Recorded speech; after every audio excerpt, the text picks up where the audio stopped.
Okay, hai. Assalamualaikum warahmatullahi wabarakatuh. Okay, bersama lagi kita bersama dengan cikgu iaitu Cikgu Khairi dalam pembelajaran kelas ekonomi tingkatan 5. Okay, untuk bulan yang kelima kita masih lagi pembelajaran secara maya.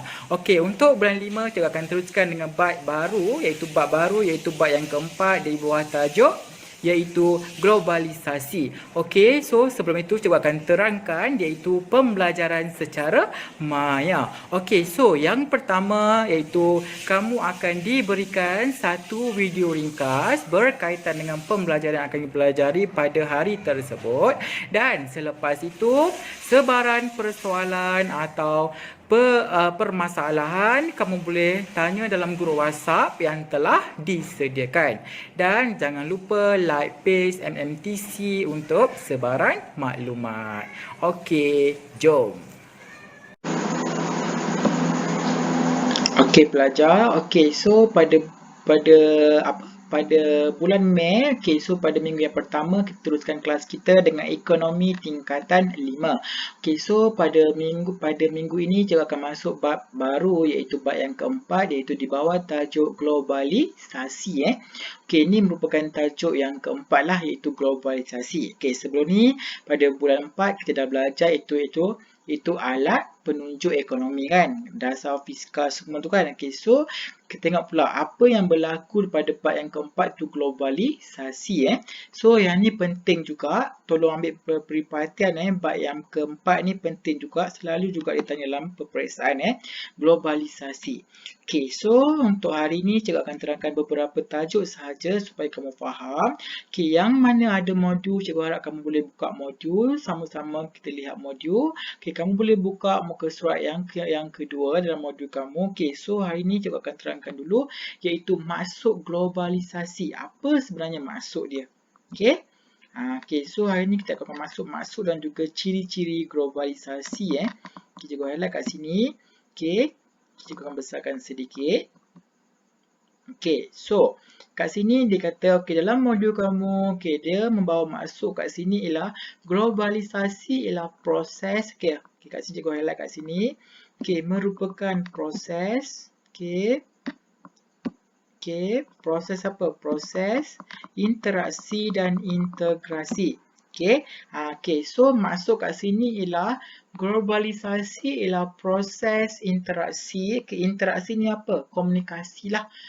Interaksi. Maknanya kamu berinteract dengan orang, berkomunikasi dan juga integrasi iaitu perbuatan integrasi antara manusia, syarikat dan kerajaan. So ada 3 bahagian iaitu yang pertama ialah kamu berkomunikasi dengan manusia, syarikat dan juga kerajaan.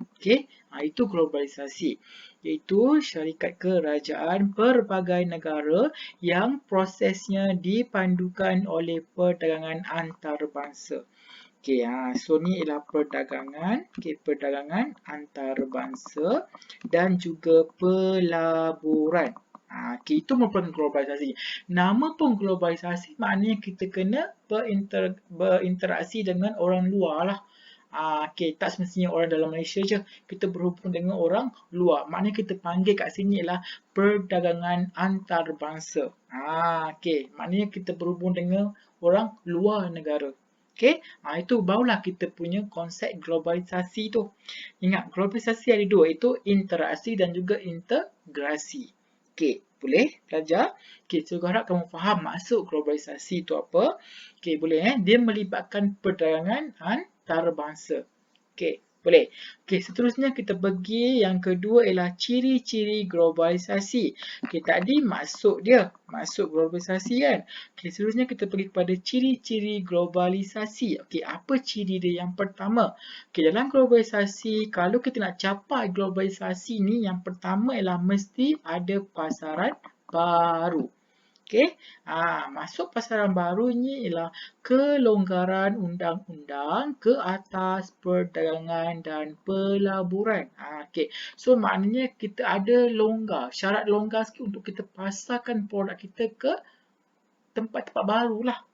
So maknanya itu merupakan ciri globalisasi. Sebelum ni barang kita dah sampai dekat negara luar. Maknanya kita kena sampai barang kita kepada negara luar. Okay, so maknanya dengan syarat ada kelonggaran lah. Kelonggaran undang-undang ke atas perdagangan dan juga pelaburan. Okey, yang kedua ialah perkembangan dalam perkhidmatan dan juga pembuatan lah. Maknanya kita kena ada. Sebelum ni kita buat biasa. So, maknanya kita nak kembangkan pasaran kita, kena buat luar biasa lah. Okey, sebelum ni tak ada corak, kena ada corak. Okey, so maknanya kena ada luar biasa. Itu maknanya kita nak wujudkan pasaran baru. Kita kena ada perkembangan dari segi perkhidmatan dan juga pembuatan. Okey, C ialah pasaran pengguna global, global dengan jenama global lah. Okey, mana nama pun dah negara kita globalisasi dah. So, maknanya kita guna jenama yang global jugalah. Kan? Okey, itu merupakan, kita kata kat sini lah, pasaran pengguna global dengan jenama global kan. Okey. Seterusnya ialah peserta baru. Okey, yang tadi merupakan pasaran. Pasaran baru ialah kita targetkan kita punya produk ni nak pasar dekat mana. Itu merupakan pasaran. Kita tahulah tempat mana yang bagus kita pasarkan. Okey, so yang kedua ialah dari segi peserta baru. Okey, apa pula dimaksudkan dengan peserta baru? Okey, peserta baru. Okey, peserta baru ialah seperti syarikat multinasional. Okey, so syarikat multinasional ni kita tengok apa maksud syarikat multinasional ni. Okey, syarikat multinasional pertubuhan perdagangan sedunia ataupun dikenali sebagai WTO. Okey, blok perdagangan seperti Kesatuan Eropah, okey, kawasan perdagangan bebas Amerika Utara dan juga pertubuhan negara-negara Asia, okey, Tenggara iaitu dipanggil sebagai Asia, okey. Okey, boleh belajar. So, maknanya kamu kena ingat ciri-ciri globalisasi yang pertama ialah pasaran baru, yang kedua ialah peserta baru. Kita nak cari peserta baru ni yang mana bagus. Kita nak bagi kita punya produk. Okey, boleh Okey, yang ketiga kita tengok pula ialah dari segi apa? Okey, dari segi kaedah, okey. Okey, yang ketiga ialah kaedah komunikasi baru.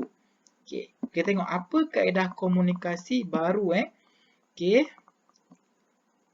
Okey, kaedah komunikasi baru yang pertama ialah dia lebih cepat, efisien dan murah seperti teknologi maklumat, internet, telefon bimbit, okey.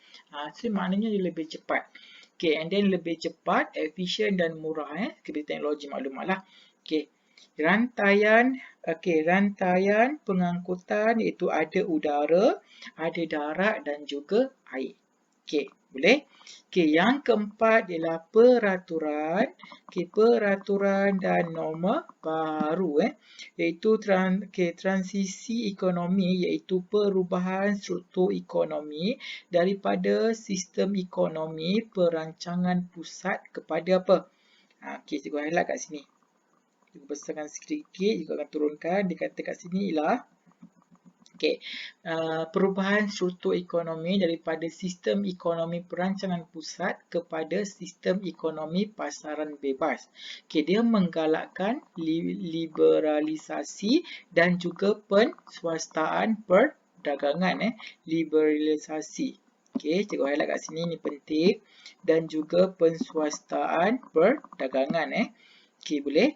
Okey, yang kedua ialah dari segi negara perlu committed kepada amalan demokrasi. Okey. So, maknanya kita kena committed lah dari segi amalan demokrasi ni. Okey, yang C ialah peningkatan kesedaran terhadap hak asasi manusia. So, maknanya kita kena sedar lah. Okey, seterusnya ialah convention dan perjanjian antara negara Okey, seterusnya lagi ialah perjanjian pelbagai hala untuk perkhidmatan harta intelek, komunikasi dan juga pelaburan Okey, yang kelima ialah indeks. Okey, indeks globalisasi mengukur aspek ekonomi, sosial dan juga politik. Okey, so ingat globalisasi ni kita kena berhubung dengan negara luar. Okey, perniagaan antarabangsa. Okey, boleh belajar. Okey, seterusnya kita pergi kepada muka surat berikutnya lagi. Okey, so yang kedua ialah kita tengok ialah syarikat multinasional. Okey, apa yang dimaksudkan dengan syarikat multinasional ni pelajar? Okey. Kita tengok. Okey. Okey, itu syarikat multinational. Kamu kena faham okey, apa yang dimaksudkan dengan syarikat multinational. Okey, ini merupakan pasaran baru yang kita terangkan. Okey, so jika akan masuk iaitu yang pertama iaitu syarikat multinational. Okey, apa yang dimaksudkan dengan syarikat multinational? Syarikat multinational ialah firma yang mempunyai pengurusan ibu pejabat di negara asal dan beroperasi di beberapa buah negara secara serentak. Okey, cikgu highlight kat sini maksud dia. Syarikat multinational MNC ialah firma yang mempunyai pengurusan ibu pejabat di dalam di negara asal dan beroperasi di mana? Beroperasi di beberapa buah negara secara serentak. Itu merupakan syarikat multinational. Dia ada satu je negara asal dia pejabat tapi dia beroperasi di beberapa banyak. Contohnya ada cawangan banyak lah. Itu maksud syarikat multinational. Dia ada banyak cawangan. Okey. Okey, boleh pelajar. Okey, seterusnya kita pergi kepada seterusnya kita pergi kepada yang kedua kan. Okey, yang kedua kita pergi kepada yang kedua, kita tengok kat sini cikgu tarik sikit. Yang kedua ialah ciri-ciri. Apa yang dimaksudkan ciri-ciri? Apa ciri-ciri syarikat multinational? Apa ada dalam ciri-ciri dia ni? Yang pertama ialah firma dia bersaiz besar. Kamu ingat kat sini. Saiz dia besar lah sebab dia ada banyak cawangan kan. So dia besar. Yang mempunyai beberapa cawangan di luar negara yang kedua ialah pemindahan teknologi yang maju dan canggih antara cawangan di negara yang berbeza. Ada banyak cawangan di negara, so dia guna teknologi yang berbeza berdasarkan negara tersebut lah. Yang ketiga ialah semua cawangan firma dikawal rapi oleh firma induk di negara asal lah. Maknanya HQ yang kawal dia. Yang kawal seterusnya ialah kuasa ekonomi yang kuat. Kuasa ekonomi yang kuat And then peniklanan dan pemasaran yang agresif boleh belajar. So dah ciri dia kamu dah faham dah. Seterusnya kita pergi kepada dorongan. Apa dorongan syarikat multinational dalam operasi antarabangsa? Apa dia? Yang pertama ialah dia meluaskan pasaran lah. Maknanya yang pertama dia luaskan pasaran dia. Yang kedua ialah perlindungan perdagangan. Yang ketiga ialah kos pengangkutan yang tinggi di negara asal. Bahan mentah atau hasil bumi yang unik. Tenaga buruh dan kemahiran kursus dan juga persaingan industri. Boleh belajar. Seterusnya kita lihat kepada risiko. Apa risiko bagi syarikat multinational? Apa risiko dia? Risiko yang pertama ialah kehilangan aset lah. Dia akan berlakunya kehilangan aset. Yang kedua ialah perubahan parti politik di pasaran baru. Kekurangan kemudahan asas. Kekurangan tenaga buruh, bantahan masyarakat tempatan, kesukaran mendapat balik keuntungan dan juga risiko kadar pertukaran. Itu merupakan risiko bagi syarikat multinational. Susahlah sebab syarikat dia banyak di luar negara kan. Contohnya berlaku apa-apa, susah kita nak dapatkan balik. Banyak halangan dia. Tapi dia banyak juga kebaikan dia. Boleh belajar. So saya guna terangkan sampai dulu. So minggu depan baru saya akan masuk tajuk lain. Boleh? So hari ni kita sampai dekat syarikat multinational sahaja. Boleh belajar. Cikgu harap kamu faham dengan penerangan cikgu. Selepas itu cikgu nak kamu buat soalan dalam modul tersebut berkaitan dengan tajuk yang cikgu terangkan pada hari ini. So sebarang persoalan dan pertanyaan kamu boleh tanya dalam grup WhatsApp yang telah disediakan. Boleh belajar. Cikgu harap kamu faham, tolong fahamkan dan catat mana yang penting. Boleh belajar. So kita jumpa minggu hadapan. Sekian. Terima kasih. Assalamualaikum.